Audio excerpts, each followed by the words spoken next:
Depois de 40 anos de dores, de tristezas, de muitas angústias, de muitos apertos no deserto, o povo de Israel agora vai tomar posse da terra. Finalmente, o povo vai tomar posse da terra de Canaã. Deus diz, logo que vocês entrarem na terra, uma das primeiras coisas, talvez a primeira, que vocês deverão fazer é celebrar a redenção de vocês. É celebrar o lugar, o estado no qual Deus estabeleceu vocês. E preste atenção nisso. Como é que eles deviam celebrar? Deus ordena que eles celebrassem a redenção de um modo muito específico.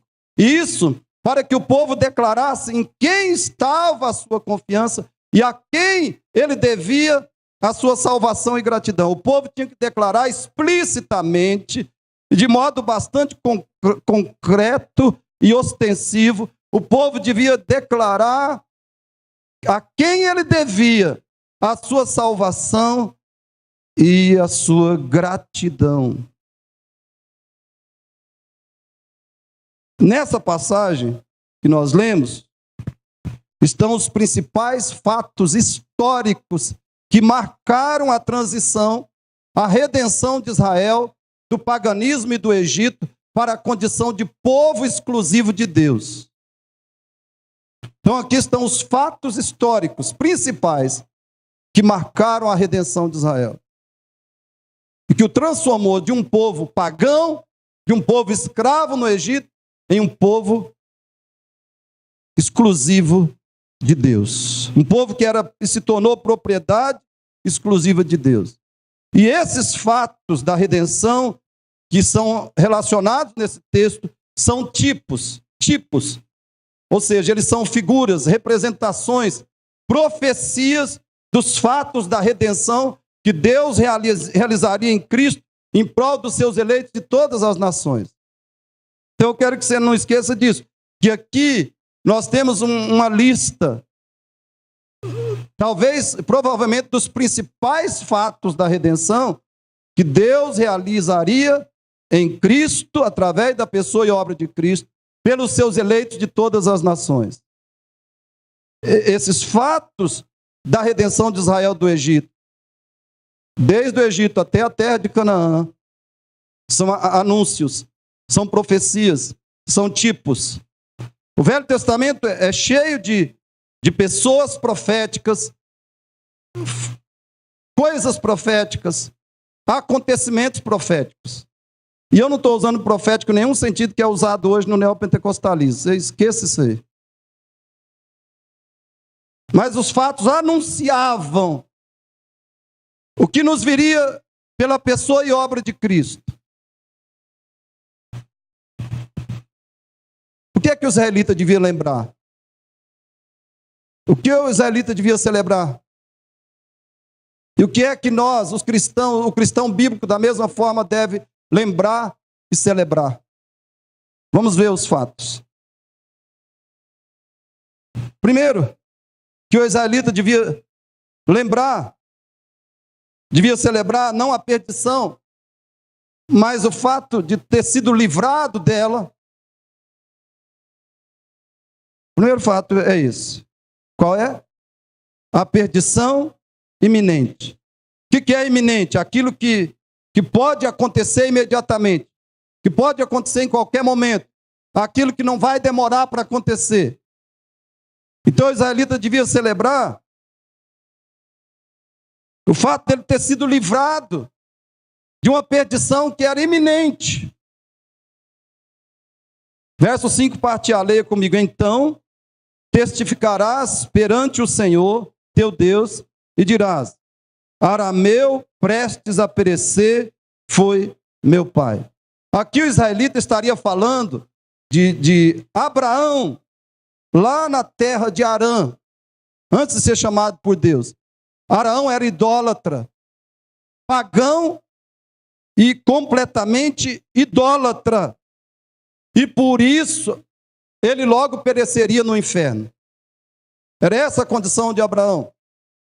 Ele era pagão, completamente pagão, ele não conhecia Deus, ele não adorava a Deus, ele não servia a Deus, e ele era completamente idólatra. E por isso logo ele pereceria no inferno. Mas Deus chamou e salvou Abraão para ser o pai de todos os eleitos de Deus, o pai da sua igreja. Deus foi lá em Harã e chamou Abraão para ser o pai dos eleitos, o pai da sua igreja. E queridos, a nossa condição espiritual era a mesma de Abraão. Escute esse texto. Jesus diz em Mateus 7,13: entrai pela porta estreita, largue a porta, espaçoso o caminho que conduz para a perdição. Essa palavra aqui significa eternidade no inferno. Largue a porta, espaçoso o caminho que conduz para a eternidade no inferno. E Jesus diz: são muitos os que entram por ela. Por que Jesus diz são muitos que entram por ela? Porque nós já nascemos nesse caminho. Nós só permanecemos nele, só escolhemos permanecer no caminho da perdição. Já nascemos nesse caminho. Já nascemos no caminho espaçoso que conduz para a perdição e escolhemos permanecer. É nesse sentido que nós entramos por esse caminho espaçoso que leva para a perdição. E se nós considerarmos o quanto a nossa vida é curta e os poderes que nos dominavam nesse caminho, só podemos concluir que estávamos prestes a cair no inferno. Eu e você, sem Cristo, estávamos no caminho largo da perdição e prestes a cair no inferno. A nossa perdição era iminente. Espero que você lembre disso, que fora de Cristo, você está prestes a perecer no inferno. Você está prestes a cair no inferno. Fora de Cristo. É essa a nossa situação. Agora, se você é cristão bíblico, olhe bem.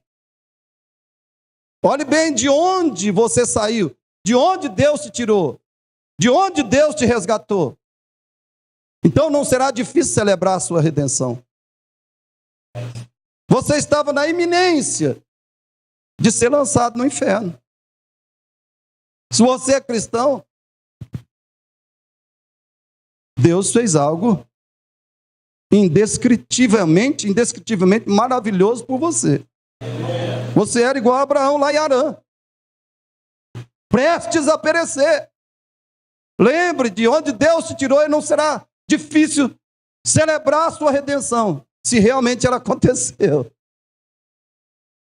Segundo fato, a eleição graciosa. Verso 5, parte B, juntos. E desceu para o Egito, e ali viveu como estrangeiro, com pouca gente. E ali veio a ser nação grande, forte e numerosa. Ou seja, com base na eleição em Abraão, antes de Deus libertar Israel do Egito, Deus já cuidava do seu povo e abençoava o seu povo. O povo ainda estava no Egito. O povo não conhecia Deus. O povo não amava a Deus. O povo não servia, não adorava a Deus. Mas Deus já abençoava, já cuidava do seu povo. E dois sinais desse cuidado e bênção de Deus são estes. Israel no Egito não desapareceu, pelo contrário, ele se multiplicou e se fortaleceu. É o que o texto diz, ali veio a ser nação grande, forte e numerosa. Isso foi por causa do poder de Deus, da providência, da graça de Deus para com aquele povo. Senão ele teria sido assimilado pelos egípcios e teria desaparecido. Mas Deus preservou, guardou o seu povo. E não só o preservou do desaparecimento, mas Deus o multiplicou e se fortaleceu. A mesma coisa acontece com o cristão. Antes de Deus aplicar a redenção de Cristo em nós, Ele já nos guardava e nos abençoava por sermos seus eleitos. Aleluia. Jesus diz em João 10, eu tenho outras ovelhas, não deste aprisco, a mim me convém conduzi-las. Eu vou reuni-las e haverá um rebanho e um pastor. Jesus está dizendo, eu tenho outras ovelhas que não são do território, do povo de Israel. Eu tenho as minhas ovelhas espalhadas pela terra. Eu sei quais são minhas ovelhas. João 10. E a mim me convém conduzi-las, eu vou reuni-las. E haverá um rebanho, e haverá um pastor. Irmãos, a história de Jacó ilustra isso, mostra isso magistralmente. Dizem alguns intérpretes que Jacó, de fato, foi convertido, regenerado, salvo, só naquela experiência, quando passou a noite orando no Vale de Jaboque. Mas antes disso, Deus cuidava, Deus protegia, Deus guiava, Deus supria, Deus livrava Jacó em todo lugar e circunstância. E isso durante pelo menos cerca de 40 anos. Antes de Jacó ser salvo, ser convertido, antes dele entrar no reino de Deus, durante cerca de 40 anos, Jacó estava sendo protegido, guardado, abençoado, suprido. Leia a história de Jacó na Bíblia que você vê. Deus cuida dos seus eleitos antes deles serem salvos. Deus os abençoa antes de serem salvos. Deus os livra e supre e protege de um modo especial antes de serem salvos. E a minha história também. Hoje eu vejo que antes da minha conversão, Deus me guardava, me protegia, me abençoava. Uma copa de uma árvore, um ipê. Ipê é a madeira mais dura que pelo menos eu sabia que tinha no Paraná naquela época. Hoje não tem mais madeira. Mas ipê é um ipê grossíssimo. A copa desse ipê caiu tudo em cima de mim, querido. E eu saí com a coluna inteira. Eu caminho hoje por milagre de Deus. A coluna fraturou e a medula permaneceu inteira. E inúmeros outros fatos que eu vejo que Deus me guardava, me abençoava, me protegia, me chamava e me preparava para ser cristão e para ser um pregador da sua palavra. Deus guarda, Deus abençoa os seus eleitos antes que eles conheçam e experimentem Cristo. Contudo, apesar desse cuidado eletivo, qual era a sua condição espiritual? Qual era a condição espiritual dos eleitos de Deus antes da salvação? Antes de serem resgatados do Egito. Terceiro fato. A escravidão desesperada. A escravidão, mesmo no Egito, mesmo sendo eleitos de Deus, e Deus cuidando e protegendo e nos suprindo, antes de Cristo, nós estávamos numa escravidão desesperada. Olha o verso 6, todos juntos. Mas os egípcios nos maltrataram e afligiram e nos impuseram dura servidão. Isso quer dizer, queridos, que de si mesmo, Israel lá no Egito era um povo absolutamente desvalido, fracassado e sem esperança. E essa é a condição, é a mesma situação do Israel de Deus, que estava em todas as tribos, línguas, povos e nações. O Israel mundial espiritual, os eleitos de Deus que vêm, que têm vindo e que virão de todas as tribos, línguas, povos e nações, antes de serem alcançados, resgatados pela graça, pelo poder do Evangelho, eles estão numa escravidão desesperada. Marque aí Deuteronômio 26 e corra lá em Efésios 2. Eu quero que você leia esse texto comigo. Efésios 2, bem rápido, por favor.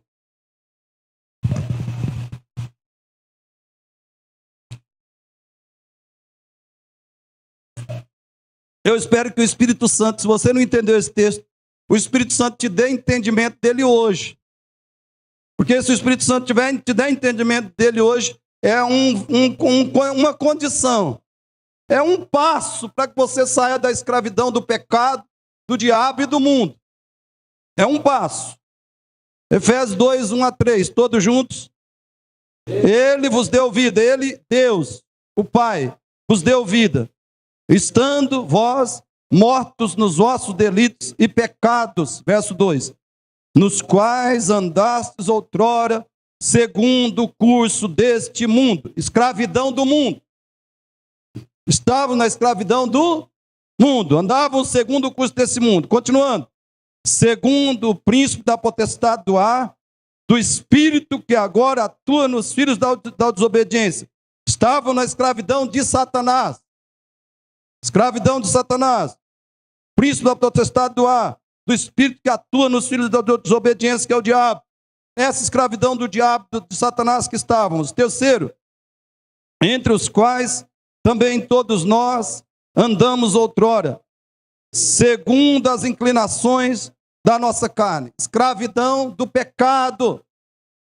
Fora de Cristo, todo ser humano está na escravidão do mundo, na escravidão do diabo, de Satanás, na escravidão do pecado, da sua natureza maligna, perversa e rebelde contra Deus. E ele diz, fazendo a vontade da carne e dos pensamentos, escravidão do pecado. E éramos, por natureza, filhos da ira, condenados ao inferno, como também os demais. Queridos, é por isso que o maior motivo da nossa celebração não é encontrado em lugar nenhum, é encontrado no próprio Deus. O motivo da nossa celebração vai ser encontrado, está no próprio Deus. Qual foi a causa da nossa redenção? O que é que nos resgatou dessa escravidão desesperada? Quarto fato, juntos, a misericórdia divina. Somente o quê? A misericórdia divina. Verso 7, todos juntos. Clamamos ao Senhor, Deuteronômio 26, 7. Não precisa ser lá agora. Nós vamos ler agora Efésios ainda. Clamando ao Senhor, Deus de nossos pais, e o Senhor ouviu a nossa voz e atentou para a nossa angústia, para o nosso trabalho e para a nossa opressão. Aqui estão duas verdades que o Novo Testamento declara, muitas vezes, apenas com palavras diferentes. Veja Efésios 2, 4 e 5. Leia comigo agora o 4 e o 5. Todos juntos? Mas Deus, olha bem, depois da escravidão, mas Deus, sendo rico em misericórdia, por causa do grande amor com que nos amou, estando nós mortos em nossos delitos, nos deu vida juntamente com Cristo. Pela graça sois salvos. Agora, como é que Deus nos salva? O que dá o start? O que desencadeia a nossa redenção? O que move a misericórdia de Deus a vir ao nosso encontro e nos salvar, nos redimir? Como é que a misericórdia de Deus opera? Qual é o meio, qual é o instrumento? Escute aí, Romanos 10, 12 e 13 diz assim, Romanos 10, 12 e 13 diz, pois não há distinção entre judeu e grego, uma vez que o mesmo é o Senhor de todos, rico para com todos os que o invocam. Rico para com todos os que o invocam. Verso 13, porque todo aquele que invocar o nome do Senhor será salvo. Se nós queremos ser salvos, se nós queremos verdadeiramente ser salvos do pecado, do diabo e do mundo, e invocarmos o Senhor, nós seremos salvos. Se nós não estamos querendo só ser salvos da doença, do mau casamento, do desemprego, se nós queremos ser salvos do pecado, do diabo e do mundo, invocarmos o Senhor com todo o nosso coração, nós seremos salvos. Clamamos ao Senhor Deus de nossos pais, e o Senhor ouviu a nossa voz e atentou para a nossa angústia, para o nosso trabalho e para a nossa opressão. Querido, só a misericórdia de Deus nos salva. Mas Ele só faz isso depois que sentimos a dor da escravidão. Depois que sentimos o desespero, a desgraça, a miséria, a infidelidade, a infelicidade da escravidão ao pecado, o diabo e o mundo, e clamamos por sua salvação. Deus nos salva pelas suas infinitas e eternas misericórdias em Cristo Jesus, mas só faz isso depois que você sente a dor, depois que você reconhece a dor, a desgraça, a infelicidade, a miséria de viver no pecado, no diabo e no mundo. E aí você clama pela salvação de Deus, então Ele te salva. Misericórdia, que vem por meio do nosso clamor. Quinto fato principal da redenção, qual é? A redenção consumada e aplicada. Versículo 8. E o Senhor nos tirou do Egito com poderosa mão e com braço estendido e com grande espanto e com sinais e com milagres. O que é a redenção consumada? É a expiação, a obra de Cristo consumada na cruz. O que é a redenção aplicada? É a regeneração, a obra de Cristo aplicada ao coração do pecador pelo Espírito Santo. Então lembra, a redenção consumada é a expiação, a obra de Cristo feita e terminada na cruz.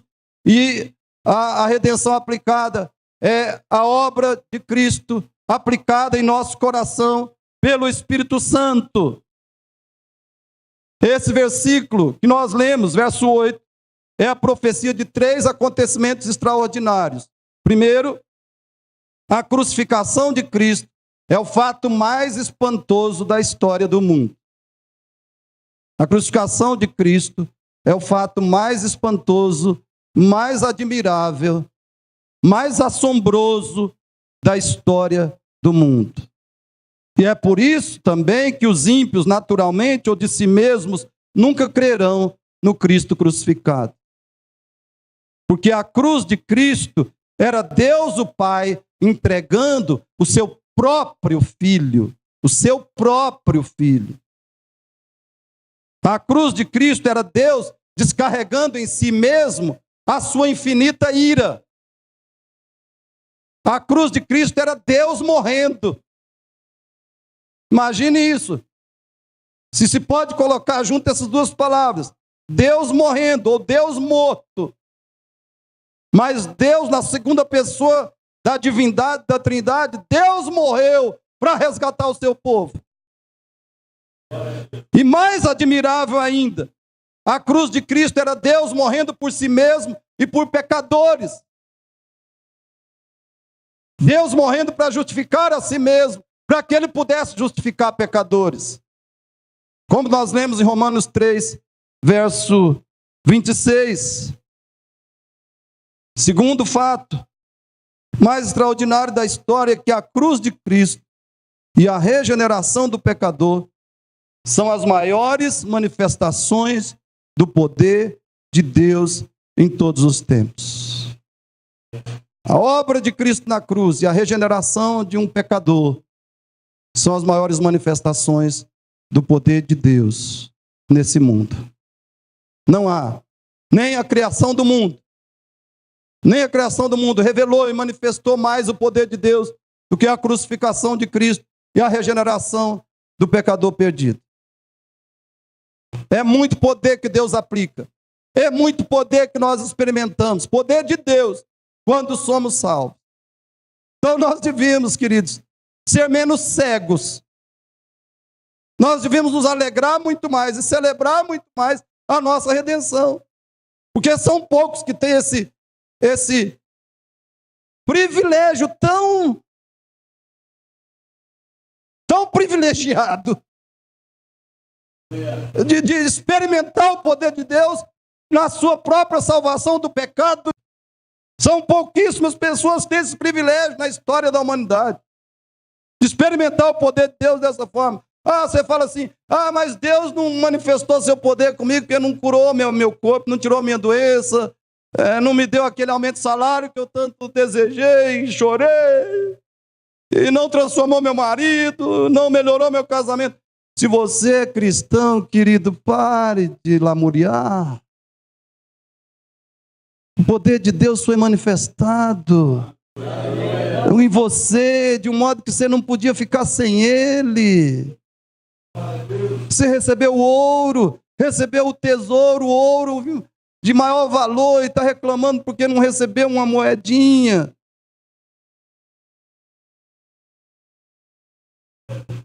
Terceiro lugar, a obra de Cristo e a regeneração do pecador são os maiores milagres da história.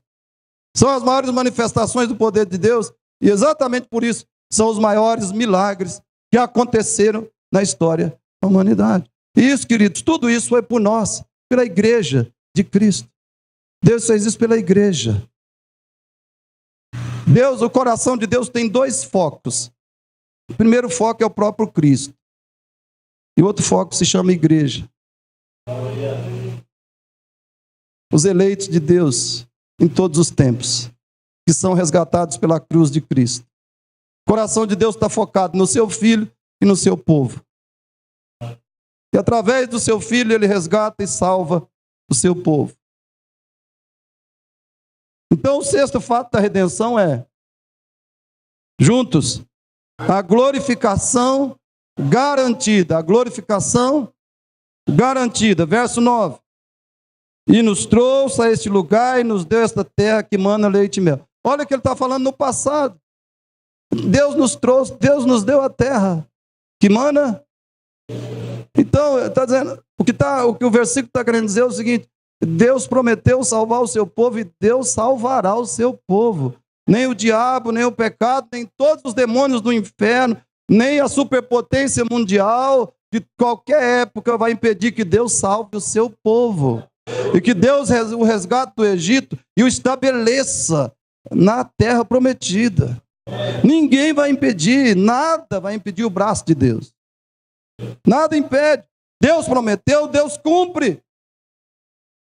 E de que maneira essa experiência aqui, narrada no verso 9 pelo israelita, de que maneira essa experiência se cumpre ou se cumprirá na igreja da nova aliança? Aqui nós temos um fato profético. Espero que você lembre, do Velho Testamento é o livro também de pessoas proféticas, de coisas proféticas, de acontecimentos proféticos. E aqui nós temos um acontecimento profético da maior magnitude. E nos trouxe a este lugar, e nos deu essa terra que mana leite e mel. Mas isso aqui não é o fim das coisas, isso aqui é uma mensagem, é uma profecia. Isso é uma profecia apenas. Como é que ela se cumpriria? Que ela se realizaria? O que ela está anunciando? Qual é o cumprimento dessa profecia? Qual é o objeto dela? Como é que ela se cumprirá na nova aliança? Não perca Deuteronômio 26 e vai lá em Apocalipse 21, 1 a 4, que eu quero ler com você. Apocalipse 21, 1 a 4.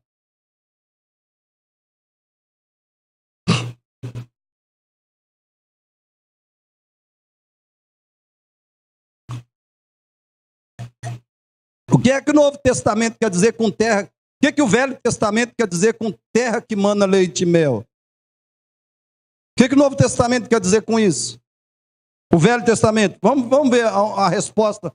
Apocalipse 21, 1 a 4. Todos juntos.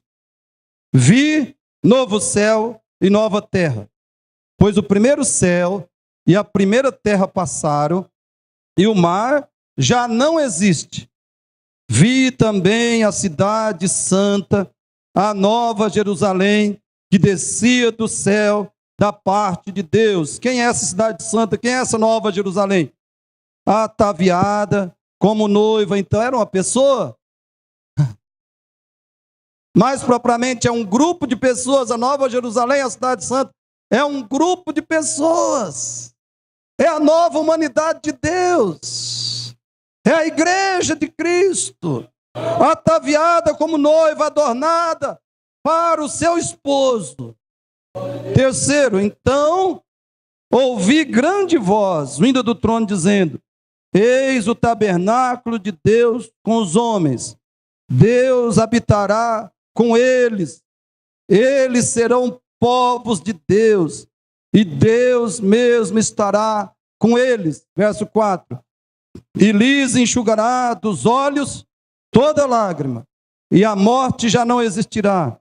Já não haverá luto, nem pranto, nem dor, porque as primeiras coisas passaram. Aleluia.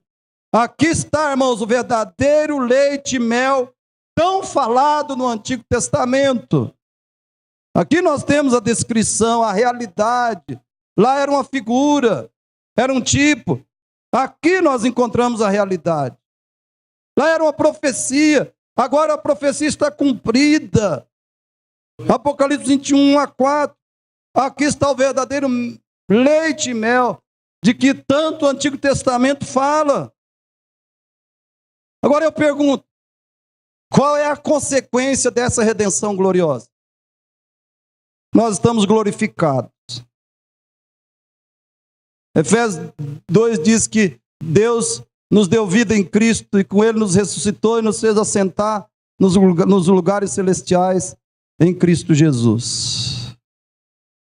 E Romanos 8 descreve essa glorificação que é garantida para mim e para você como discípulos de Cristo.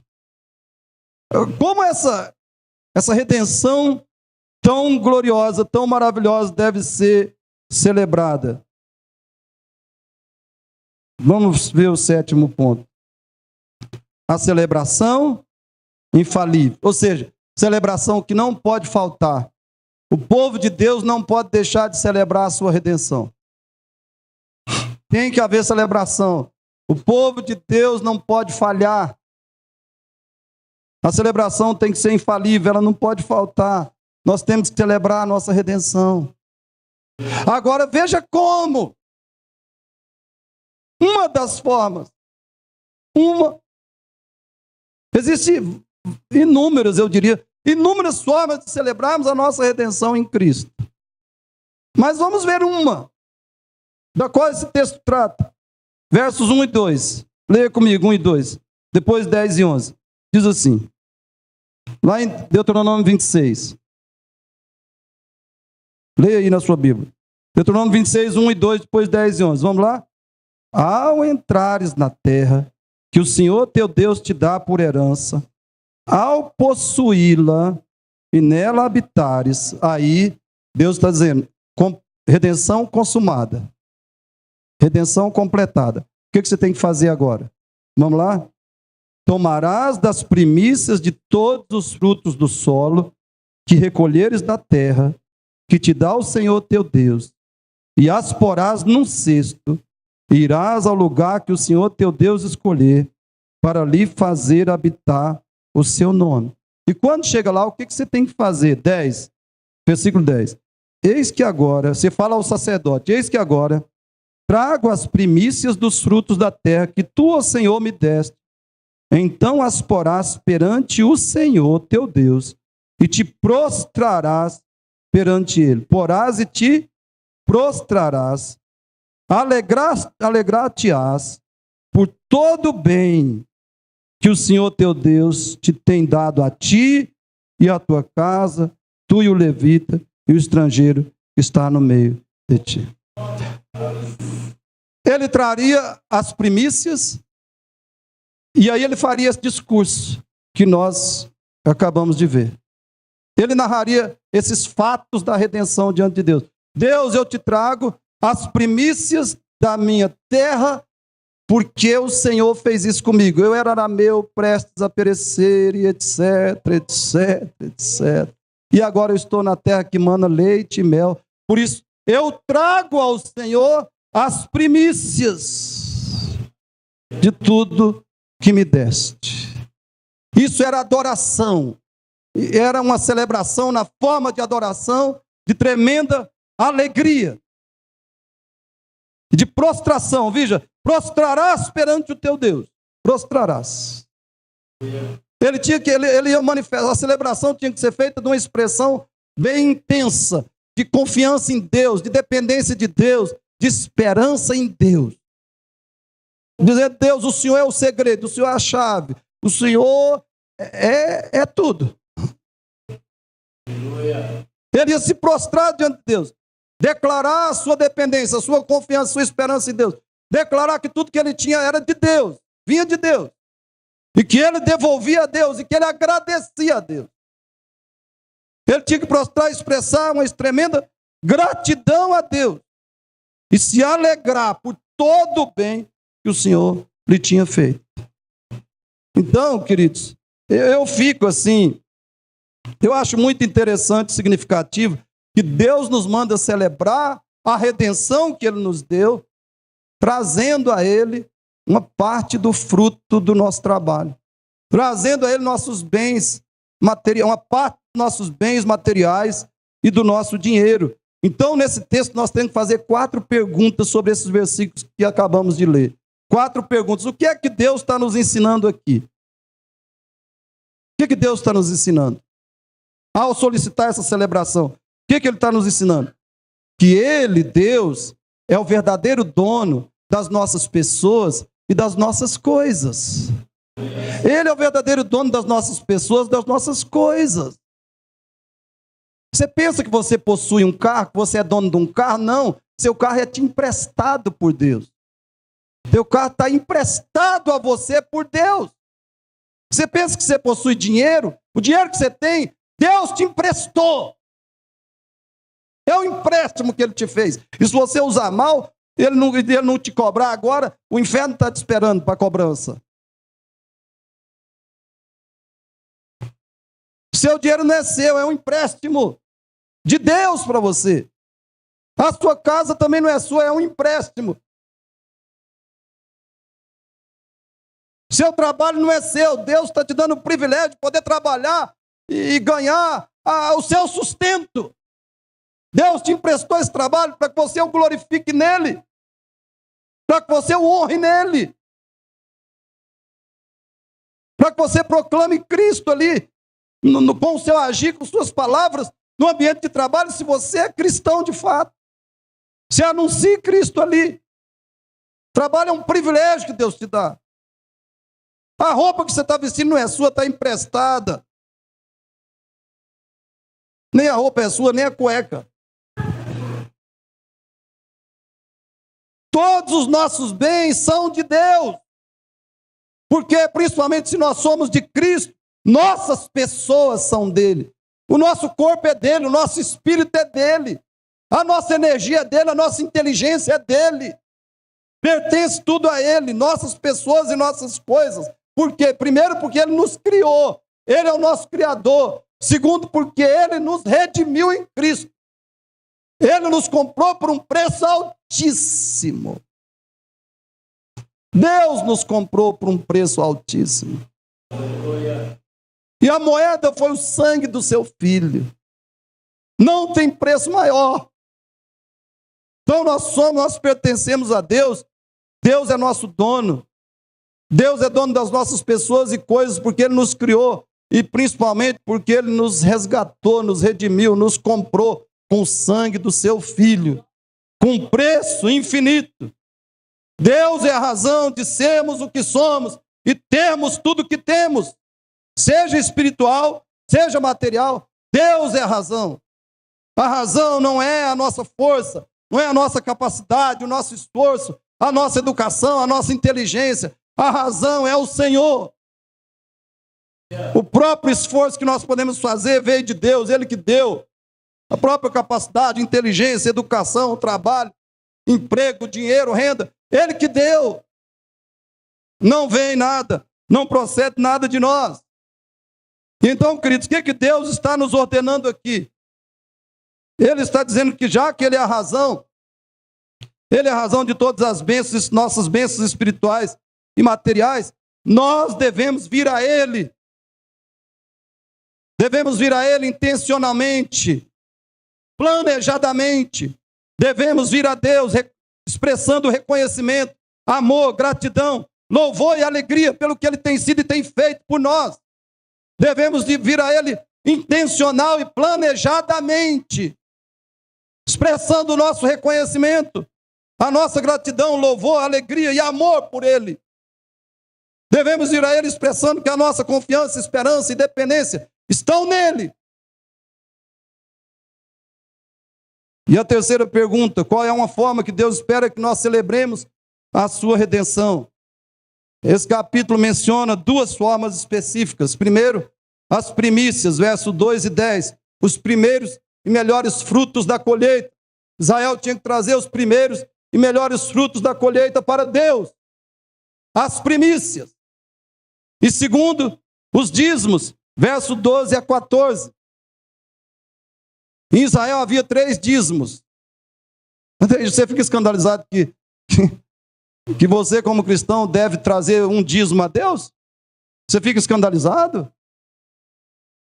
Você não traz nem um dízimo? Pois em Israel havia 3 dízimos, seu muquirana. Israel havia 3 dízimos. Um era dízimo anual, para a manutenção do templo, dos sacerdotes e dos levitas. E um outro dízimo era trianual. É desse que o nosso texto está falando. Era o chamado dízimo dos pobres. Que Israel devia separar religiosamente esse dízimo também. Vamos ler os versículos 12 a 14. Leia comigo.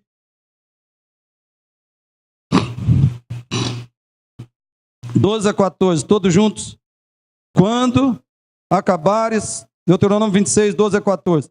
Quando acabares de separar todos os dízimos da tua messe no ano terceiro, que é o dos dízimos, separar todos os dízimos, que é o dos dízimos, então os darás ao levita, ao estrangeiro, ao órfão e à viúva, para que comam dentro das tuas cidades e se fartem. Era o dízimo dos pobres. 13.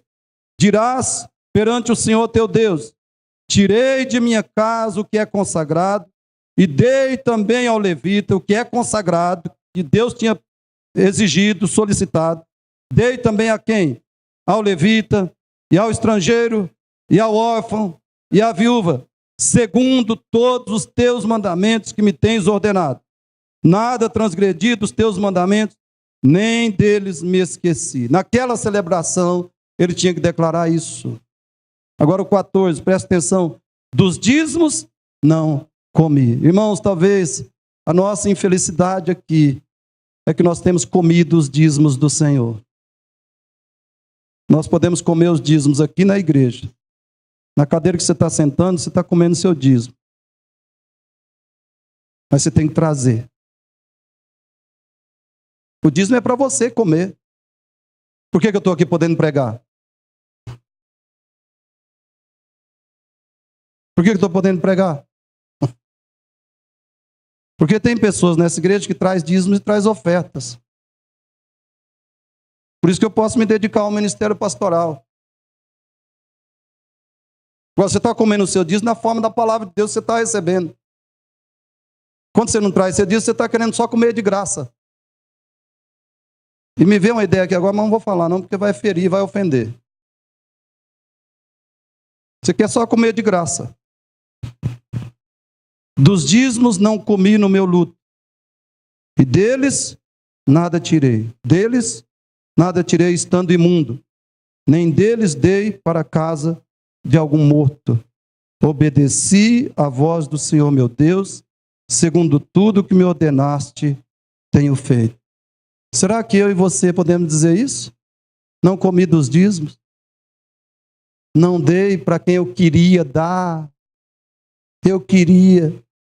Eu achei que era o mais certo. Obedeci à voz do Senhor, meu Deus. Então a quarta pergunta: qual é a lição cristã e fundamental para nós nesse texto? É que, meus irmãos, é vontade, é ordem, é mandamento de Deus que nós celebremos a sua redenção, trazendo nossas doações materiais para a sua casa e para a sua obra.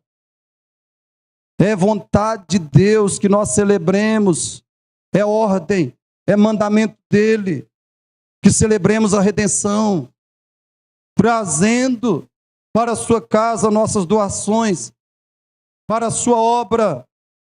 E na igreja, essas doações hoje são os dízimos e as ofertas, eles representam hoje as nossas primícias a Deus. Um cristão traz a primeira e melhor parte. Quando ele recebe o seu salário, ele não pensa em mais nada. A primeira coisa que ele pensa é o dízimo, ou a oferta e o dízimo. Ou mais do que o dízimo. Porque o dízimo é a mínima contribuição de um cristão regular. Contribuição regular. É o mínimo. Você não precisa ser, você não é obrigado na aliança, nova aliança, você não é obrigado a trazer só o dízimo. Você pode dar 10% da sua renda, ou 12%, ou 15%, ou 90%, como muitos homens já fizeram. Tem homens que tanto prosperaram por serem dizimistas com amor e fé, né? Tem homens que prosperaram tanto por serem dizimistas por amor, fé e gratidão a Deus, que eles prosperaram tanto que eles vivem como reis com 10% da sua renda. Eles dão 90% para a obra do Senhor. Então o dízimo é um parâmetro mínimo. Você não é obrigado a contribuir só com 10%. E a Bíblia diz que quanto mais dermos, mais receberemos do Senhor. Se dermos para celebrar a nossa redenção. Porque aqui, trazer dízimo era celebrar a redenção. Era celebrar a graça, misericórdia, bondade infinitas recebidas de Deus. E é só assim que se deve contribuir, trazer para a obra do Senhor. Como celebração da nossa redenção. O teólogo reformado John Gill escreve tudo isso, todo o conteúdo desse texto, nos ensina que compete a nós honrar a Deus por meio das primícias da nossa produção. E devemos mostrar-nos agradecidos por tudo quanto possuímos. É o que diz Provérbios, livro de Provérbios: honra o Senhor com os teus bens e com as primícias de toda a tua renda. Separa a primeira parte, separa seu dízimo, separa a sua oferta. Quando você recebe o seu salário, entrega ao Senhor como celebração da sua redenção.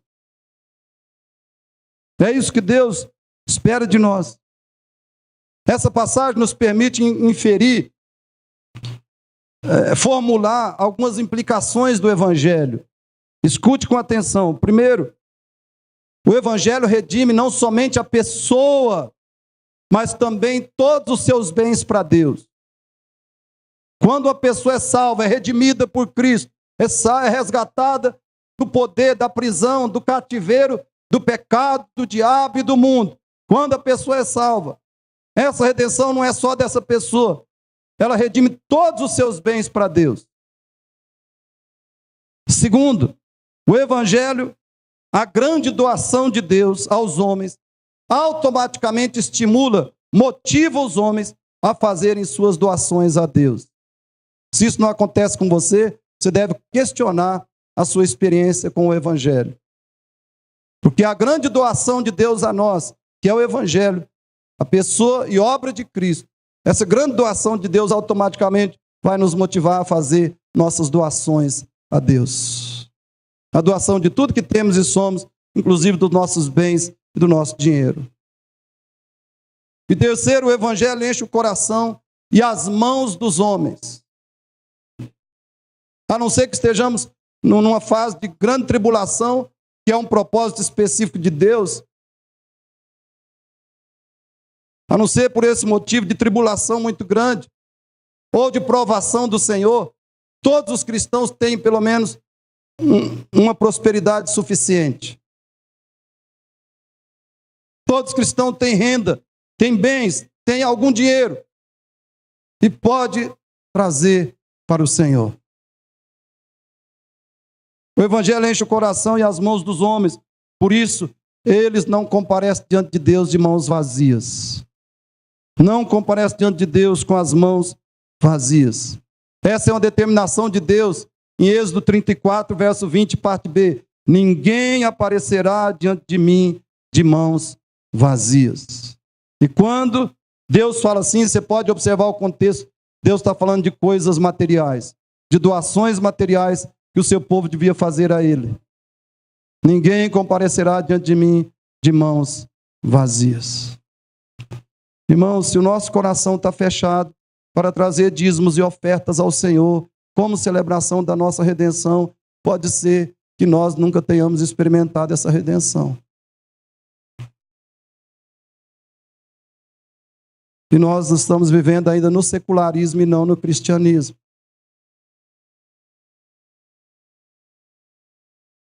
Eu pergunto, você tem celebrado a Deus celebrado a Deus e a redenção dele, trazendo a primeira e melhor parte da sua renda a Deus? Você tem celebrado a sua redenção, a sua salvação, trazendo a Deus a primeira e melhor parte da sua renda? Você realmente deseja ver a sua pessoa, a sua família, a sua igreja e a sua pátria prosperando em todos os sentidos? Você deseja ver a prosperidade de Deus? Eu estou falando da prosperidade suficiente, não estou falando de ficar rico, milionário, não estou falando de fazer negócio com Deus. Cristão não faz negociação, cristão celebra a redenção. Não negocia nada com Deus, porque cristão não tem nada. Todas as nossas pessoas e nossas coisas são de Deus. Como podemos negociar com Ele? Cristão celebra a sua redenção, não negocia com Deus. Então você realmente deseja ver a sua pessoa, sua vida, sua família, sua igreja, sua pátria prosperando em todos os sentidos? Queridos, eu espero que a gente guarde isso. A nossa prosperidade e a prosperidade do Brasil, em todos os sentidos, depende também e principalmente da nossa fidelidade a Deus como povo de Deus. Espero que você não esqueça disso. Você quer que o Brasil prospere? Você quer que o novo governo realmente dê certo? Funcione? Você quer que o novo governo seja instrumento de Deus para resgatar o Brasil do cativeiro moral, social, econômico, ideológico, cultural? Você quer que o Brasil saia da escravidão desesperada em que ele se encontra? Nós, de fato, queremos isso. Então, cada um de nós temos que deve lembrar que a nossa prosperidade pessoal, familiar e a prosperidade do nosso país, da nossa pátria, depende também e principalmente da nossa fidelidade a Deus como povo de Deus. Deus abençoa a nação cuja igreja, cujo povo dele é fiel a ele. Por que o Brasil chegou no caos, no desastre, no desespero que está? Porque o povo, chamado povo de Deus nessa pátria, é o maior responsável pela sua infidelidade a Deus. Um povo que faz negociação com Deus, em vez de realmente seguir, servir a Cristo e celebrar a redenção. Essa é uma desgraça da igreja evangélica no Brasil. Essa é uma das desgraças. A nossa fidelidade a Deus é o principal segredo da nossa prosperidade, da prosperidade pelo menos suficiente do que Deus quer realmente nos dar em todas as áreas da vida. E a nossa fidelidade é o segredo e a chave da prosperidade da nossa pátria.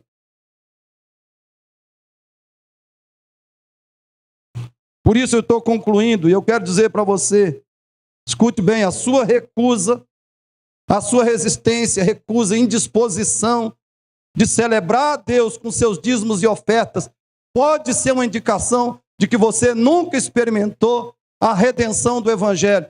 Pode ser uma indicação de que você nunca foi resgatado do faraó Satanás e do Egito. O mundo resiste, entregar a Deus, trazer os seus dízimos e ofertas. Isso pode indicar que você ainda está lá na escravidão do faraó Satanás e do Egito mundo.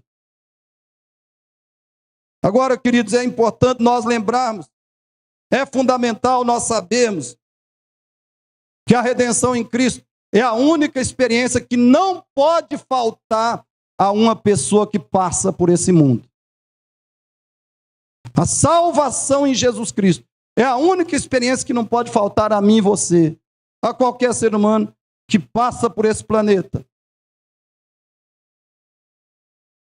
E a celebração dessa redenção, a celebração, ou seja, o regozijo transbordante, a festa comemorativa da redenção em Cristo é a única que será plenamente satisfatória e eterna.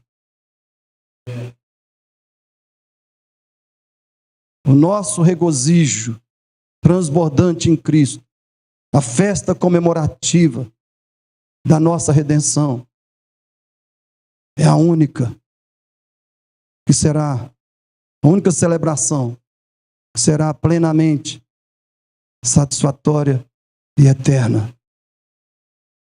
Você pode ler isso em Apocalipse 7, capítulo 7, 21 e 22.